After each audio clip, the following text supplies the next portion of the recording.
In the 2024 presidential election, President Trump lost New Jersey only by 5 points in a state that has about 800,000 more Democrats. People have argued that the Democratic Party is losing core constituencies, such as Latinos and the working class.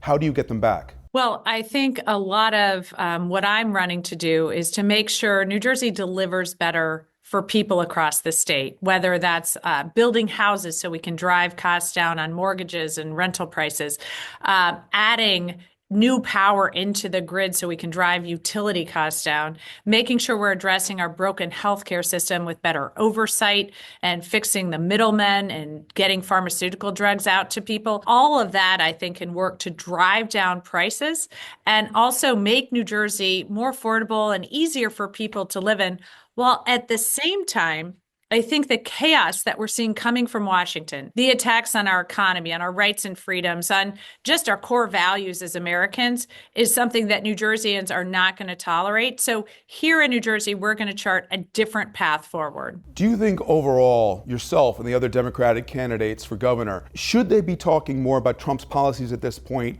or about issues that affect everyday New Jerseyans, such as affordability and property taxes and transit? Well, make no mistake, Trump's policies are now affecting everyday New Jerseyans.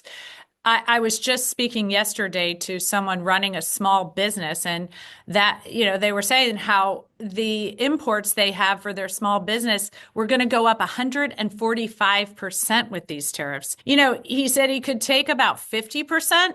But 145% was going to put him out of business. I was at the local coffee shop in my town, and they put out a note saying that tariffs were going to drive up coffee prices.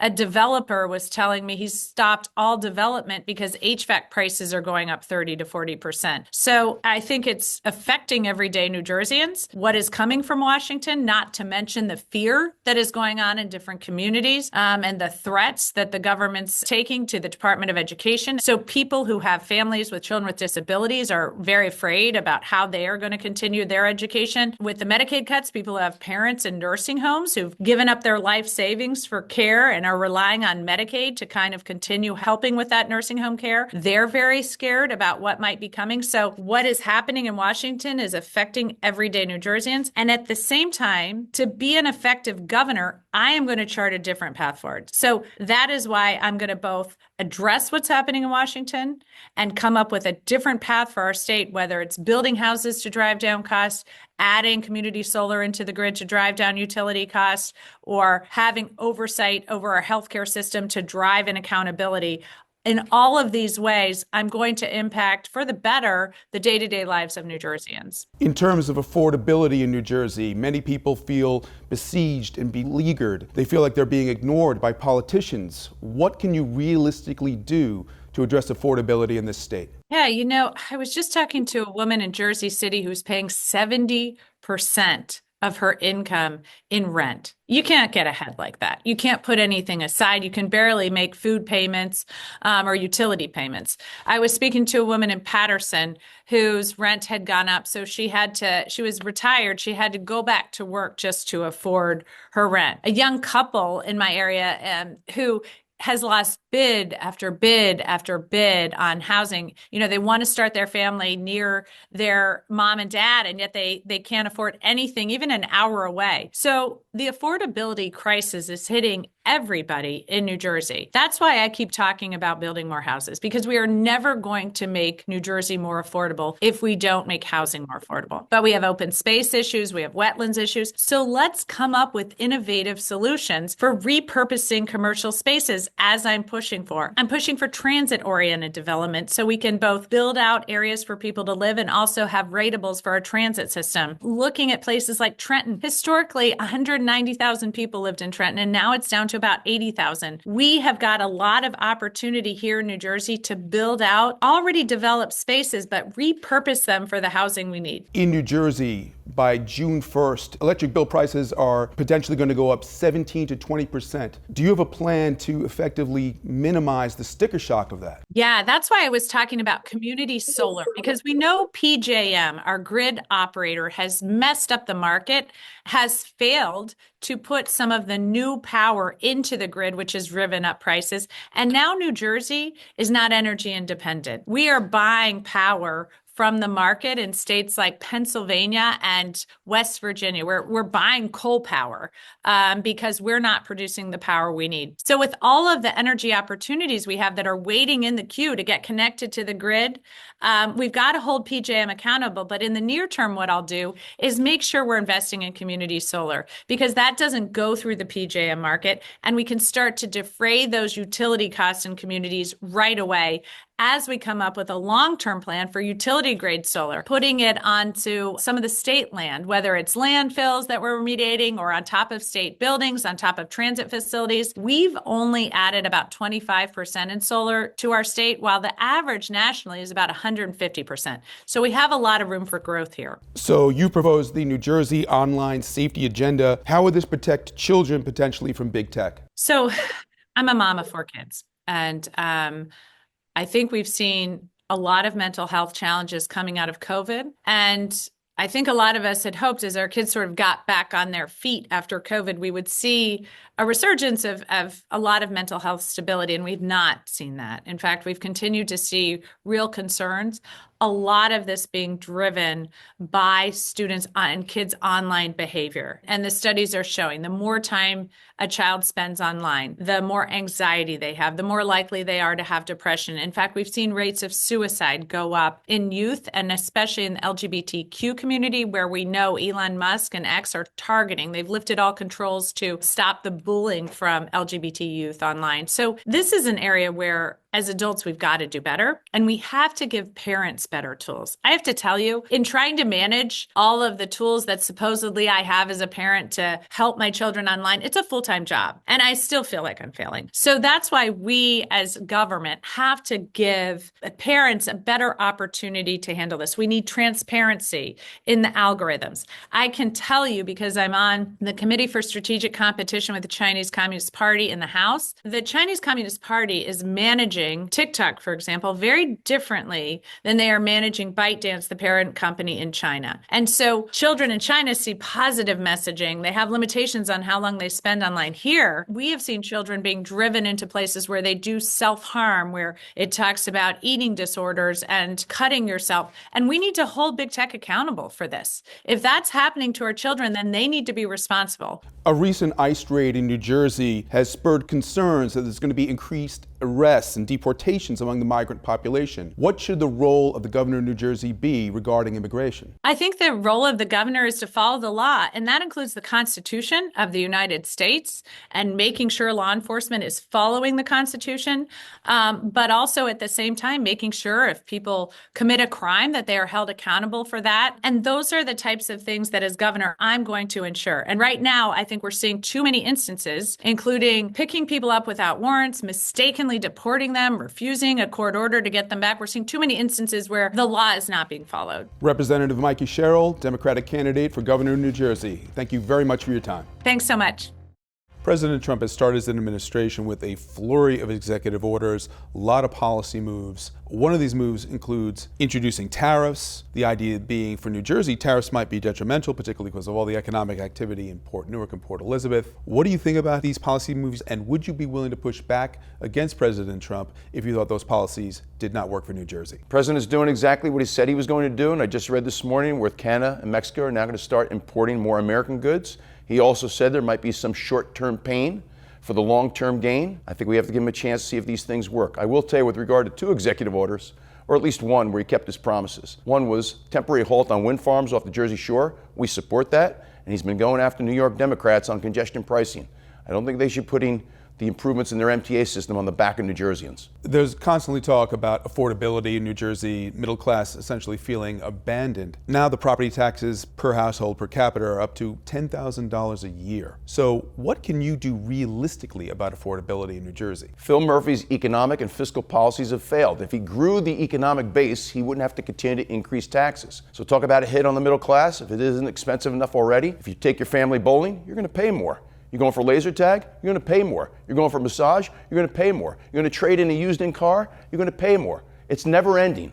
The only way to get out of this situation is to grow our economy. You can't tax your way out. You cannot spend your way out. You've got to grow the economy. That's what I plan to do as governor. Recently, there was an ICE raid in Newark, spurring fears there's going to be a lot more arrests and deportations. What do you think the role of the governor of New Jersey should be about immigration? The first job of any governor is to provide for the public safety, and we'll work in partnership with the federal government to guarantee that. I think the people all across this country have spoken, and Donald Trump performed pretty well in New Jersey. So obviously his policies, at least among the 2 million people that voted for him, are something they're in agreement with. Even if it goes into conflict with sanctuary cities such as Newark and Jersey City, you still think the same way? Executive order number 1 on day 1 of Governor Ciattarelli, we won't have sanctuary cities, nor will we be a sanctuary state. I think that only encourages illegal immigration. And who am I as a governor to tell any mayor or police chief that they can't work in partnership with a federal agency to ensure safety in their community?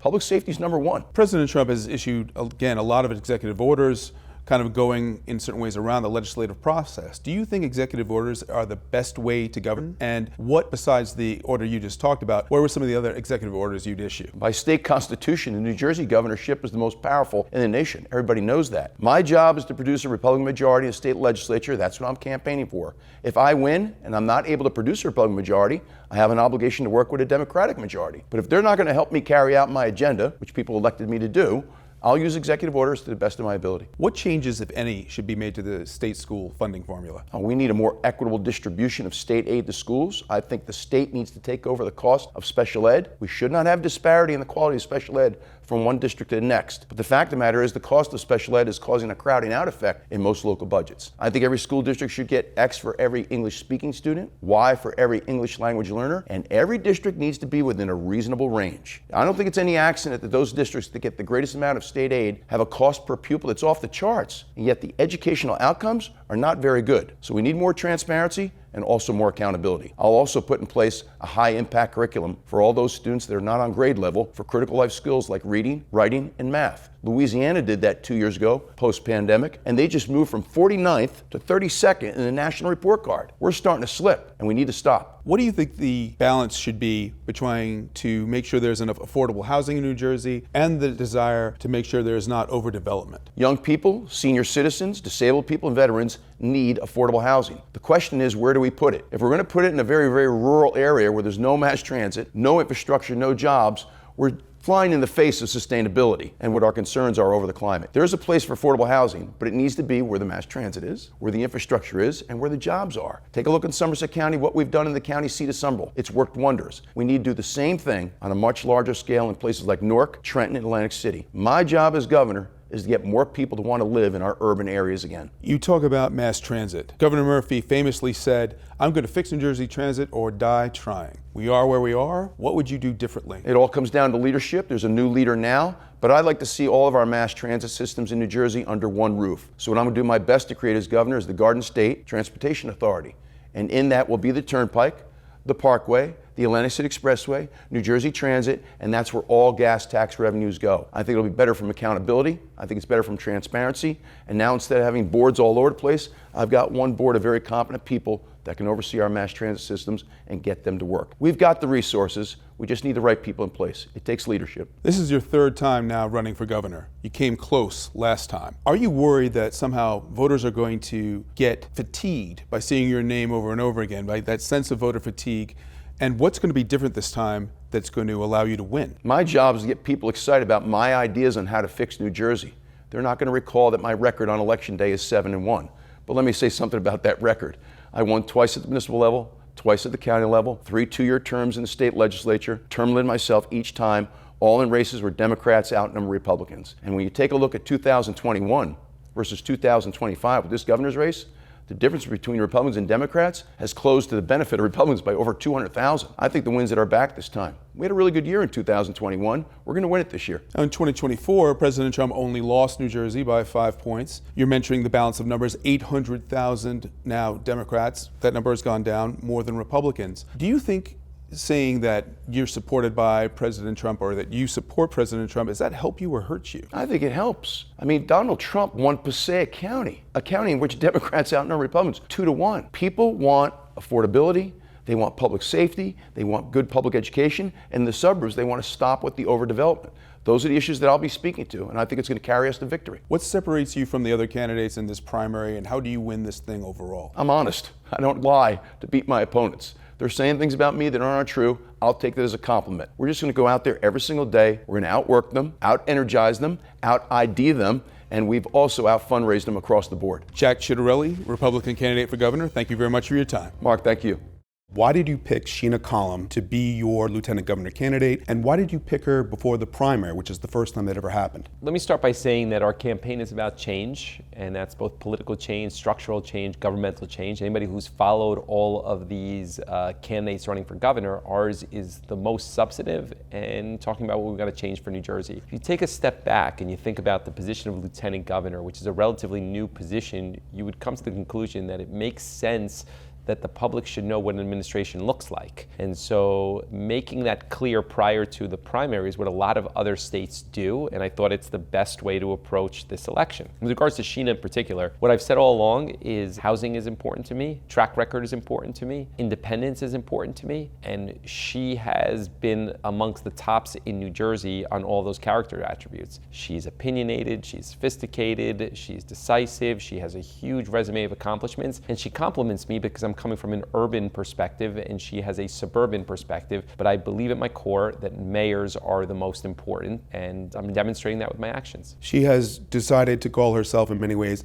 unapologetically progressive. Yeah. Are you concerned that in a primary, going with a very progressive candidate could be very helpful, but in a general election, that may be to your detriment? I think that what she is going to do as a partner is energize the base. I think if you listen to her speak about immigration, you ask her to speak about housing, transportation, policy, substance, how we're going to change New Jersey, consolidation of municipalities, regardless of what she calls herself, I think a reasonable person in the middle would come to the conclusion that what she's saying makes sense. So I don't get too much into the world of titles, but I think that she's going to move a lot of voters in the independent category, Democratic category, and even some Republicans. A concern for all New Jerseyans is affordability. Yeah, sure. Many people have said as New Jersey is redeveloped, it has become unaffordable for many people in Jersey City. How are you going to increase affordability across New Jersey? Let me start by saying that we have the most concrete plan and the most honest plan about what we're going to do to confront that. The first I would tell you is that you pay a corruption tax in New Jersey.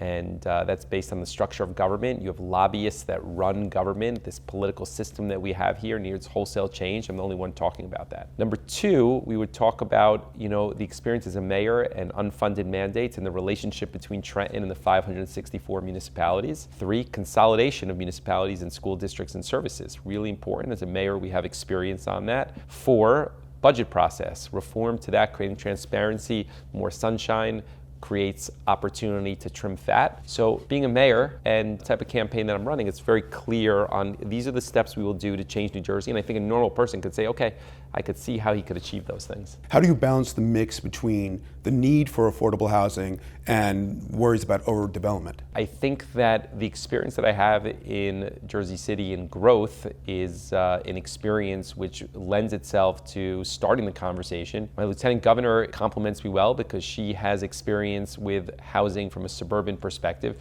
And what I say in rooms, both big, small, Republican, Democrat, is that there's 30 to 40 years of case law that everybody's going to have some sort of obligation around housing. How we approach it is what's important. Not everybody wants to live in Jersey City, and not everybody wants to live in Millburn. And the beautiful thing about New Jersey is you got a lot of different types of communities and neighborhoods. So number one is I don't think it should be judges making decisions on obligations. I think that's problematic. I think we need more transparency with who's participating and who's costing their taxpayers real money. I think when mayors say that they need more resources in order to build the housing around schools funding, around infrastructure, flooding, roads, it's true. Trenton doesn't do that. So the carrot and the stick is an important part of the conversation, and understanding that from a mayor's perspective is what I will bring. Now, in terms of immigration, you've seen in Newark the ICE raids. There are fears of more arrests and deportations. Jersey City is a sanctuary city. What is the role of the governor? What should it be about immigration? My role as mayor, let me start there. Okay, my role as mayor is police, is fire, is a local taxes, delivery of services. It's not federal conversation around what we're going to be doing to deport people. The state is the same. It's similar but different responsibilities. I believe that you need to be realistic and pragmatic, that you have over 500,000 undocumented people here in New Jersey. And often they're doing jobs that keep costs down, that there aren't people that are documented that want to fill some of those jobs. You're talking about all the farming in South Jersey. Think about the back of a restaurant that you go to. So, when people talk about mass deportation, which isn't a realistic part of the conversation, people throw that around, costs will go up. So it's how do you manage the conversation today with the people that are here in a thoughtful way, with many of these people that do pay taxes here. Let's not forget that part of the conversation. Not everybody here is a criminal that has come here undocumented. That's a manufactured conversation. Of course, we all agree that the worst criminals should not be here. We all agree on that. How do you handle the undocumented people that are paying taxes here, that have been here for some period of time and are contributing to the economy? And that is the responsible conversation to have as governor. That's what I'm going to do. You've positioned yourself as the anti-establishment candidate, empowered by the idea that there's now the dissolution of the county line. But after being elected mayor in 2013, in many ways, you inherited that machine in Jersey City. How are you the outsider that you claim to be? I've never ran with the political line. I've never ran with the political machine. I don't know what machine I inherited because we dismantled it. I've never been part of the political boss system. And you could see it by who embraces me or who doesn't embrace me. The entire Hudson County Democratic organization doesn't embrace me. They never did. When they said that they were going to be supportive, which was lukewarm at best, I said at the time I would dismantle the county line. That was before this lawsuit. So, look, naysayers and there's always going to be critics, but my track record as a councilman, as a mayor, and as a governor would be advocating for residents first and not this political machine. I actually intend to dismantle it statewide. Democratic candidate, Jersey City Mayor Stephen Fulop, thank you very much for your time. Thank you, Mark. The start of the Trump administration, we've seen a flood of executive orders issued. Do you think executive orders are a more effective way to govern? And what executive orders would you issue if you became governor? Well, Mark, it is critical that when you're talking about delivering on promises, that you don't play the delaying game. We have a great process with the legislature, but there are a lot of gaps, and I think that what President Trump is doing, absolutely critical to make sure that he is delivering on the promises that got him to the White House in the first place. Now, as far as I'm concerned, I've said this publicly many times, that we're going to have 100 executive orders ready on day one. The first 100 days, we're going to write 100 executive orders to right the ship, to fix all of these things that have been broken by the Democratic administration over the past 7.5 years. One of the things that we're going to do is redefine what a affordable housing unit is. We're going to do that by executive order, because that's going to slow this affordable housing phase 4. I believe we can actually bring phase 4 to a halt. Most New Jersey voters know, and I spent a lot of time on the road, a lot of time in small towns where they know that this crushing blow of overdevelopment is killing them. It's killing their infrastructure. They can't afford it. Their taxes are going up. So I'm going to use the executive order to make sure that we undo some of the wrongs of the past. One of the executive orders is going to be declaring a state of emergency so that we can suspend bail reform, because right now you've got nearly 9 out of 10 perps getting arrested and spun right out the door. Another executive order is going to be rescinding the 2018 sanctuary state. We're going to rescind the 2019 Immigrant Trust Directive. Pausing for a minute on immigration, what do you Sure. think the role of the governor is in the next administration regarding immigration? 100% to cooperate with Tom Homan, the new border czar, and President Trump and the entire administration to end the sanctuary for criminal aliens. 100% cooperation. New Jersey right now, under this Democratic governor, and sadly, I've got Republican opponents that have sided with the governor over the years, we do not enforce federal detainer orders. It's outrageous. You've got criminal aliens, people that are here illegally and have been accused of some heinous crimes, walking around in our neighborhoods because this governor will not enforce the law. So the number one job of the new governor come January 2026 is to cooperate fully with President Trump. And I have made that very clear to the president, because he's been on my radio show, and to Tom Homan through some correspondence and text and phone calls, and he's been on the show too, to say we are going to cooperate 100% when I'm governor. Some of the moves that President Trump has made early on in his administration could arguably hurt New Jersey, such as tariffs. It could badly affect our business in Newark, Port Elizabeth. Would you be willing to push back on President Trump if you felt some of his policies were going to hurt New Jersey? What hurt New Jersey is the out of control inflation under the Biden administration. What President Trump is doing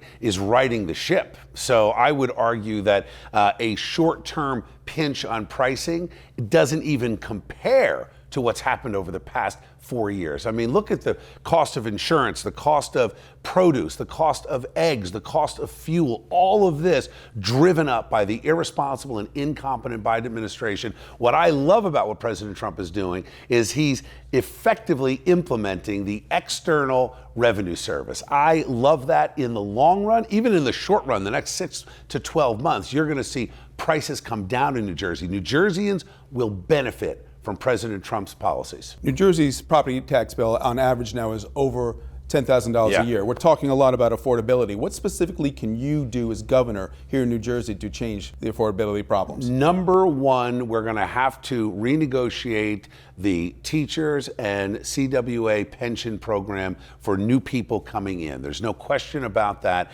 and that's something that will drive down our costs overall as a state. But most importantly, as governor, we're going to implement school choice. We need to have the money follow the student. Parents don't have a choice in education right now, and it's driving up our costs. So one of the first things that I'm going to do is issue an executive order to force the towns to pull out the education portion of the property tax bill. So now you get two bills. And then we're going to force the issue of transparency to say how much of that money is going out of your town, how much is staying in your town. Because you want to talk about why the taxes are so high? Well, look at charter schools versus traditional public schools. A charter school will educate a student for 2/3 of the cost and have the same, if not better, results. You've got 4,000 kids in Newark, New Jersey that want to opt into a charter school, but they can't get there from here because they're blocked by the mayor, they're blocked by the governor. Those 4,000 kids out of 28,000 kids, if we pulled them out, you would lower the cost burden of the Newark system, shrink the classroom size, and empower people. But remember, one of the drivers, Mark, one of the big drivers of our school costs is the cost of the 900,000 illegal aliens that are here. We now have this burden put on our public schools, and American taxpayers are footing the bill. In terms of NJ Transit, Governor Murphy famously said, "I'm going to fix New Jersey Transit or die trying." He did not. We are where we are.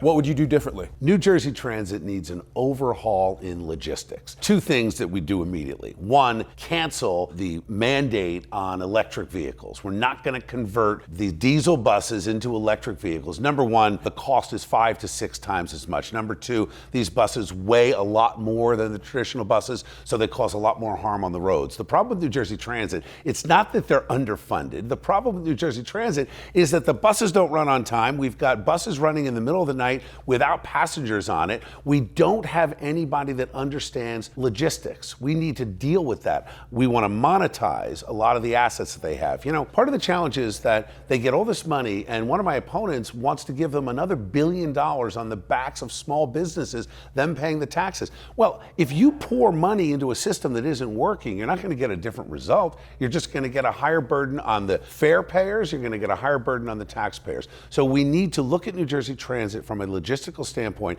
and say, how can we partner with some of the really smart minds around the state? There's a great company called Boxcar. Boxcar is running private buses. They have a private bus service in and out of Manhattan, and it is cheaper for the commuter. It's making a profit for this New Jersey-based small business. Why are we not partnering in some of the less profitable routes to make sure that we empower small business in New Jersey? It'd be cheaper to Uber people in the middle of the night than to run a bus that's empty. You talk constantly about how closely allied you are with President Trump. Yes. While true that President Trump only lost New Jersey by 5 points in the last election, there's still 800,000 more Democrats registered in this state. Do you think your strong support of President Trump helps you or hurts you? It only helps, because President Trump has shown that with a 2-to-1 Democratic registration advantage, he still came within 5 points. What does that tell us?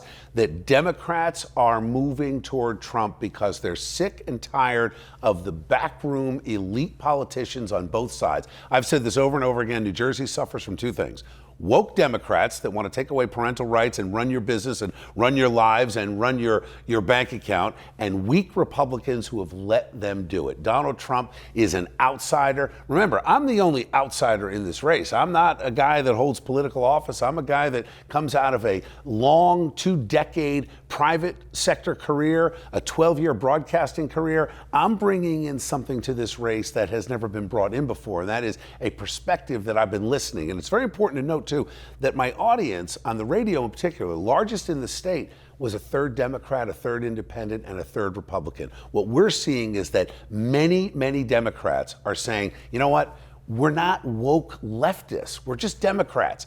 And most Democrats, they're parents, they're small business owners, they're taxpayers, they want to be left alone, they want to live their lives, and Donald Trump, the outsider, did it at the national level, and Bill Spadea, the outsider, is going to do it in New Jersey. Bill Spadea, Republican candidate for governor, thank you very much for your time. Thanks, Mark.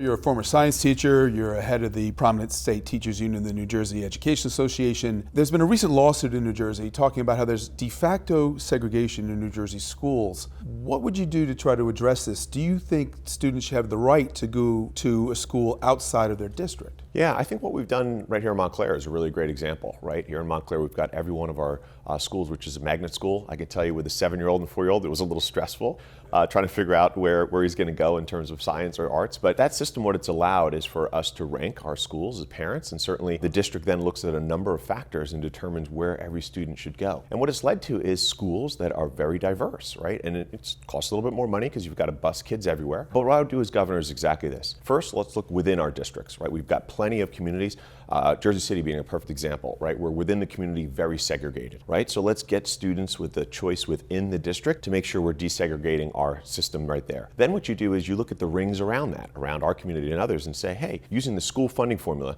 let's incentivize other districts that open up those seats, take more students. Again, not maybe busing students so far away, but again, in close proximity, but allows for more diversity, and hence desegregating our schools, but allowing also parents to make choices as to which type of schools they'd like to go to. What changes, if any, should be made to the school funding formula? Yeah, right now it doesn't really account for students with special needs. We know that there's really varying costs for that, and it doesn't take that into account. Also, right now, if somebody moves into a district or moves out and the wealth in that district changes, the formula doesn't account and it goes up or down in terms of the ability to pay. We've got to round those edges as well. You can, expand that to an average of 5, 10 years, whatever you'd like. So there's some changes that need to be made. We've got a school funding formula that met the Supreme Court requirement for providing a thorough and efficient education, and we want to make sure we continue to meet that.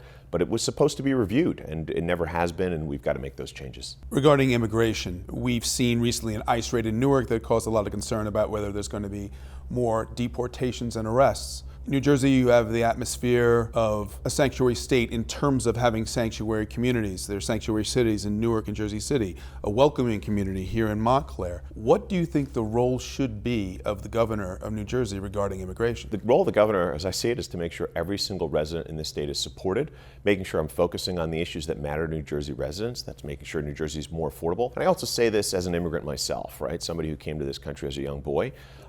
We can't add that additional fear and pressure on folks where, one thing my brother and I never had to worry about was that ICE agents were barging into our classrooms, pulling us out of our seats, and we weren't going to see our parents again. That's not who we are, right? We can't lose sight of our humanity. So we can have broader conversations, and we should, about immigration reform and pathways to citizenship and border control, but none of those should be dehumanizing. None of those should be pitting one person against another, and certainly that's not who I will be as governor. New Jersey's property taxes now, the burden is over $10,000 a household. What can you do as governor realistically about affordability? A number of things. So when I talk about affordability, I think it's important to note, and I want to get to the property taxes, but it's important to know it's about keeping more money in your pocket, right? So the big drivers that folks are paying dollars on, it's housing, right? It's a place to live, right? Whether that's you're paying rent or you're trying to afford a first home or all those pieces that go with it. It's healthcare costs that go up 20% year over year and you can't afford that. It's the fact that, again, as I said before, with my 2 young ones, it's quality early education, childcare, which on average is about $19,000 a year, or absolutely it's also property taxes, right? So when I look at making New Jersey more affordable, it's addressing all the issues because quite frankly, we don't care as long as there's more money in our pockets at the end of the day. Specifically with regard to property taxes, one of the big challenges, and I know this as a mayor, when you don't put the dollars in at the state level for whatever you say needs to happen, there's only one place a municipality can go, and that's local property taxes. Now, many things are well intended, right? We see it all the time. Hey, we need to make improvements to our water systems. We've got to get forever chemicals out. Okay, well, those filters are $250,000 a filter, and how are communities paying for it, right? When you talk about the next thing, we're at a forum recently and somebody asked, I think, Senator Sweeney, do you want free beaches? And, of course, everybody wants free beaches. Well, who's going to pay for the cleanup? Who's going to pay for the upkeep? And it falls back on, again, on local property taxes. So I think recognizing that from my perspective, it's going to be as governor saying, hey, we're not going to continue all these unfunded mandates. We're going to put the dollars behind the things that we say are valuable. We're going to have to constantly assess what those are and certainly how we fund those. But at the state level, we've got a much more equitable way about bringing in resources. It's not just reliant on one source, which is property taxes. So you've got to invest in that as a state. You've got to also, of course, always look for ways you can combine and work together, as we've done some things in Montclair in terms of efficiencies. But it's at least that start point understanding that the only true way to keep those property taxes down or to lower them is to invest at the state level. Another set of numbers. There are 800,000 more registered Democrats in this state than Republicans, but Trump only lost this state by 5 percentage points. The idea being Democrats are increasingly losing some of their key constituencies. People of color, the working class. What would you do to win them back? Look, I think there's two things. Number one, when you hear what we're talking about, what I'm focused on, message matters because I'm talking about what folks care about, what they want to see improvements in. But I also think the messenger matters. When I talk about, quality, affordable health care, it's because I fought for that, because I've, seen that with my family and fought for folks who need it. When I talk about trying to afford that first home, it's because it took me 2 years to be able to afford my first place in Montclair. And the only thing I could get was a 2-family home with a 1-bedroom that I was in and a 4-bedroom above. When I talk about quality early education, childcare, I see it now with my young kids, right? And trying to make that work. So every one of these things, it's also about who you are, right? And as you asked me the question before, will you stand up for every resident? As an immigrant, as a young kid, thinking of myself as that child, these are passionate issues for me because I've lived them. So I think that matters. I think it's mattering in terms of what you're seeing out there in the public right now, in terms of how our message is resonating and our campaign is resonating. So look, I think we do this. We talk about the issues because I ask you this, the things I talk about when I say affordable, making New Jersey more affordable, is that a conservative issue, a liberal issue, a Republican issue, a Democratic issue? It's an issue that affects New Jerseyans. And when we're focusing in that space, we get more folks to come out. You're the president of one of the most powerful unions in the state, the New Jersey Education Association. Do you think your leadership of that union helps you or hurts you? Yeah, listen, I think it helps in this sense. My career, my whole life has been fighting for folks, right? It's who I am, right? I've been a high school science teacher, right, in the classroom for years because I know that I want to make a difference in our kids' lives. And I want to make sure they're safe, protected, and learning. I've been a union leader, an advocate, because I know that working class folks in this state never get a fair shot, right? We're always fighting and clawing and from behind trying to pull and get what we deserve and we fought for and worked for. I've been somebody who's fought within our community partners to say, hey, let's get more resources and supports for our communities so that we can thrive and our kids can succeed. That's been who I am. Probably a little bit because my mom was a math teacher in Jamaica, so I got it. My dad and grandfather on my dad's side was a huge labor leader, so it was kind of who I am from a young kid. But it's about fighting for folks, and I'm proud of that, and I think it's an asset. Sean Spiller, Democratic candidate for governor, thank you very much for your time. Yeah, thanks for having me. It's no secret that you've been critical of President Trump in the past. After these first few weeks of the Trump administration, where do you stand now? If he does something good for New Jersey, I'm with him. If he does something that's not good for New Jersey, I don't. And that's what the people want from a governor. If he, for example, on infrastructure, I support his plan to spend money. I support his border security, but I didn't support him giving pardons to 1,500 people hit police officers. So I think that's what people want from a governor. When he does something I support and I do it, and if he doesn't, I speak up. And that's what any governor should do to protect his state. What about affordability? This is one of the things that's always talked about in New Jersey. The average property tax bill for New Jersey now is over $10,000 a year. What can you realistically do about that as governor? Well, if you remember the last 7 years, in the middle of the night, right before we passed a budget, $1 billion of pork projects, meaning money that went to friends of the Democratic governor in order to, in my judgment, give them what they want. That $1 billion that was spent last year and the years before, that should be given back to the taxpayers, and it will reduce property taxes if we give it back to boards of education. You can't spend that kind of money. There was one budget item, I believe was $17 million for undisclosed projects. Nobody's talking about all of this money that goes to these districts and doesn't go to the taxpayer. That's not going to happen with me as governor, I can tell you that. You were one of only a handful of Republicans who voted in support of the New Jersey Freedom to Read Act, which Governor Murphy signed into law, meant to protect books and protecting materials in public libraries. Why was this so important to you, this vote? Well, if you read the bill, it actually finally sets a standard for what goes in the library, meaning it has to be age appropriate. Because of the political stuff, people were afraid to vote because it said freedom to read. It actually takes the Wild West of the libraries where anything could go in and actually sets a standard. This was a great bill. Actually, the most conservative lobbying entity in Trenton withdrew all their objections to it, the Family Council. So bottom line is, this is exactly what we needed, but you got to stand up, read the bill, and explain it, and it was a great bill. How do you, going forward, balance the need for affordable housing with also the desire that New Jersey doesn't suffer from too much overdevelopment? Well, the Democrats passed a bill that actually says to these municipalities, you have to build this many units in a town. It's absurd. It makes no sense. We need to do that by region. If you do it by region, then you can find places that actually have transportation. For example, most of the urban centers have been eliminated from this plan. Why can't we rehab certain apartment buildings or homes in urban centers? All of that is done because the Democrats only have one lane to go down, and that lane is to shove overdevelopment into suburbs. Bad. Part of what we're always talking about in New Jersey, power, money, housing. A lot of this always comes back to the idea in New Jersey, we live with a culture of corruption. What can you do effectively as governor? Do you think that moniker is, first of all, accurate, and what can you do about it? Well, when Chris Christie, as U.S. Attorney, indicted and convicted over 100 politicians, it's hard to argue that there wasn't a culture of corruption. What I can do about it is tell my Attorney General, who's going to be a law and order Attorney General, hey, listen, there is zero tolerance for this kind of behavior. And I'm going to say it day one. So if you're thinking about doing something and being corrupt as a politician, my Attorney General is going to find you. So you also have to set the tone pretty quickly as governor as to what you'll accept and what you won't accept. And I guarantee you, I don't accept it. Now, also in terms of what we accept in terms of life in New Jersey, there were concerns after a recent ICE raid in Newark that there's going to be a lot more arrests and deportations. What is the role of the governor going forward regarding immigration? Well, first you have to follow federal law. Congress should probably pass a path to citizenship, but they haven't done it. I don't know why.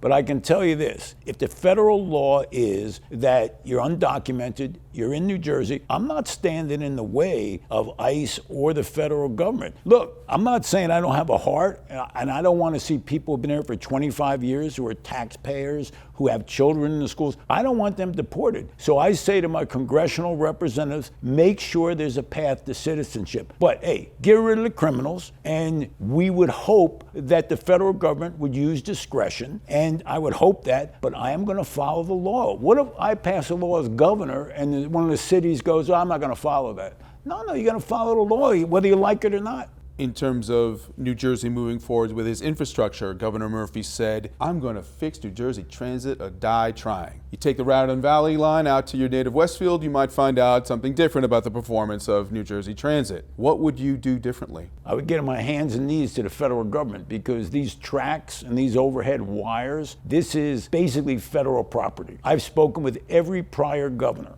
Unless the federal government helps us, you are not going to fix New Jersey transit. You know, you can put some Band-Aids on, you can help somewhat. You need heavy federal investment, you need infrastructure money, and that's why I would support that part of Donald Trump's plan to use money to fix infrastructure. We need an infrastructure upgrade in this country. It's like the 1960s. So I'd work really hard with the congressional representatives to get that money and fix New Jersey transit. But to say I'm going to die before I do it, well, I'm going to need the federal government. Looking at your whole record in terms of policy and politics, it seems like you represent a wing of the Republican Party that is shrinking, a party that will actually go against Donald Trump. How do you overcome that in a primary, and then how do you win a general election? Well, first, issues that are important to New Jersey. I've been the most conservative on immigration. Clearly on fiscal policies, I've never voted for these budgets. I'd stood on the floor. On crime, nobody's more conservative, but I am a pro-choice Republican. I consider myself one of those Republicans, if it's good for New Jersey, and I might be conservative on it, I might be moderate on it. Why would you want a governor who's just in one lane? My lane is the common sense lane, the lane that I look at the issue, I determine how I should vote or what I should do. And I'll tell you something, it's consistent. You watch some of these other candidates, they're this way, they're that way. You're not going to find inconsistency in my record. It's straightforward, so people will look at my record. But in terms of the wing, I won as the Assembly Republican leader over 10 years. That means every Assembly Republican from every part of the state, Cape May, Sussex, voted for me for 10 years as their leader. So I guess I represent a lot of people in New Jersey, because I don't think those representatives would have reelected me over a 10-year period to be the voice of the party. Senator Jon Bramnick, Republican candidate governor, thank you very much for your time. Thank you, Mark. President Trump's tariffs have gone into effect. It's impacting the stock market. What do you think of his policies in this regard? I mean, I think it's outrageous and a huge tax on American families, like hardworking middle-class families. You're talking about at least $2,000 a year based on what he just unveiled. And it could be a lot more. And it's on everything from, cheese to milk, to cars, to clothing, pretty much lots of things you buy every single day. This is going to have a huge impact on. And as you're already seeing with the impact this could have on the economy, sending it into a downward recession. And this is something that's being predicted by Moody's, being predicted by the Fed chairman, who said this is a massive new tax on, he called it a new inflation, tariff inflation on families. So this is a giant hit to people. And, President Trump is calling this, I think, a day of liberation. I think the better term is a day of cost increases and chaos, which is pretty much how his entire administration has been, is just one giant day after day of chaos, sending seniors and families into a tizzy based on his policies that are literally all over the place. You've been one of the main critics of New York City's congestion pricing plan. Despite lawsuits, it's continued to go ahead. What can you do to fight against this plan? Mark, I'm sure you saw that this is an area where not only have we been working on this for years, I've been working closely with Governor Murphy to fight this congestion tax on hardworking families, which, listen, I hear nearly daily from someone who's got to go into New York, whether you're going for a doctor's appointment or you commute every day, and $9 a day is a huge hit for, that nurse or cop or firefighter or teacher who's really struggling. And so we've been very successful so far in throwing tax in the road. This administration actually has made it clear that there's only days left until Governor Hochul has to pull the plug on the tax. So if you ask me, we're heading toward a victory for families, for lower costs for families. And yet again, my focus on every day is to stop the nickel and diming of hardworking families, these taxes that people are dealing with, the higher costs, whether that's grocery costs or childcare costs. New Jersey, we've got the second highest childcare in the country, or trying to do everything we can and as governor to get property taxes down and these costs down, because we've got to give some relief to families with all these higher costs. You said your administration will pursue a 15% property tax cut across the state, as well as tax rebates and tax credits. You say it's going to pay for itself. How? Sure. So my tax cut plan does three major things. One, across the board property tax of nearly 15%, a rental rebate for renters of $500 a year. For seniors, if you turn 70 and have lived in our great state for a decade, you'll get an annual senior bonus on your income taxes to help you pay for things. And we want you to stay in New Jersey because, that's a huge issue that we're having trouble not only attracting the people to Jersey, but keeping people here, especially when they retire, when your kid graduates, keeping them here. And we're going to do everything we can with incentives to bring jobs here as well. I'm all focused on growing our great state and having more good paying jobs. The way we pay for this, four major ways. One, we got to do everything we can in a smart way to make our government more efficient in the state. We have 564 municipalities. We tend to run them all singly. We don't negotiate well as a state to buy things, whether you're talking about prescription drugs for our workers or the salt on our streets. We don't negotiate as a big block, and so we pay a lot more than we should. And every 20 states now, and all of them have actually found 5 to 8% savings on just running things smarter. The second thing we're going to do is go after New York, which totally hoses us. Whether you're talking about what we get back from the Port Authority or the income taxes we get back, because we have a lot of people who work in Jersey, but for a New York company, and New York takes all the income tax. They totally screw Jersey on a near daily basis. And we're talking about $1.4 billion a year that we could get back there, and making sure that our income taxes, the people who work in New Jersey for a New York company, come back to Jersey. Third, we got to do a lot better at getting money back from the federal government. We way underperform in that category in terms of clawing our tax dollars back as a state for our cops, our roads, our Head Start programs for our kids. You name it, we underperform for our colleges. So we're going to do a lot more. Rhode Island gets 48% back more than we do, and they're much smaller than we are, as you know, so we can do a lot better. Finally, we got to go after those tax cheats. You're talking about $650 million a year, people who don't actually pay what they should to live in our great state and have the protection of our law enforcement and firefighters and our great schools.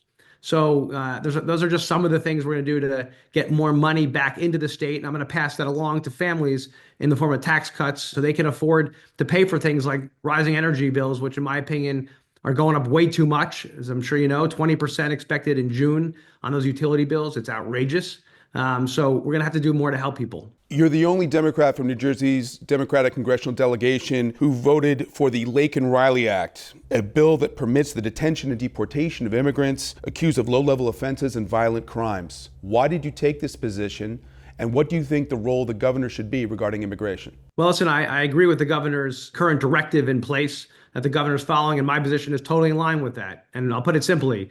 If you are, and I've spoken out about this against President Trump, if you are just an innocent, undocumented family living here, and I'm totally opposed to their approach to just rounding innocent people up like they're doing at churches and schools and restaurants, totally unacceptable. But listen, if you are a violent criminal, you've broken into someone's house with a gun, and you're undocumented, you shouldn't be here. You shouldn't be not just in New Jersey. You shouldn't be in our country. I don't have any patience for that, and I think I share the views of most people in Jersey there, and so there's a huge difference between the two, and that's why I took that position. There's been criticism about a lack of messaging and leadership in Washington as it relates to the responses to the Trump administration. What is your response to that? And what can the Democrats do? We saw this with Cory Booker this week, who spoke out, and I'm grateful that he did.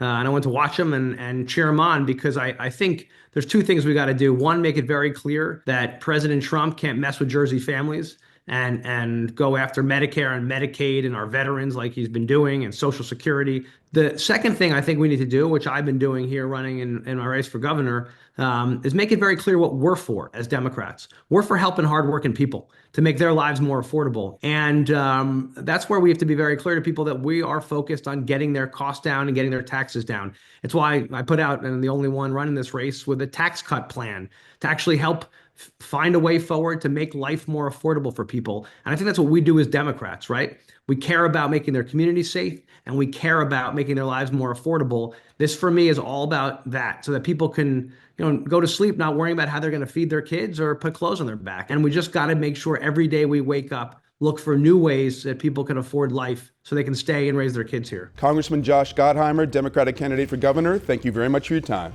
Thanks for having me.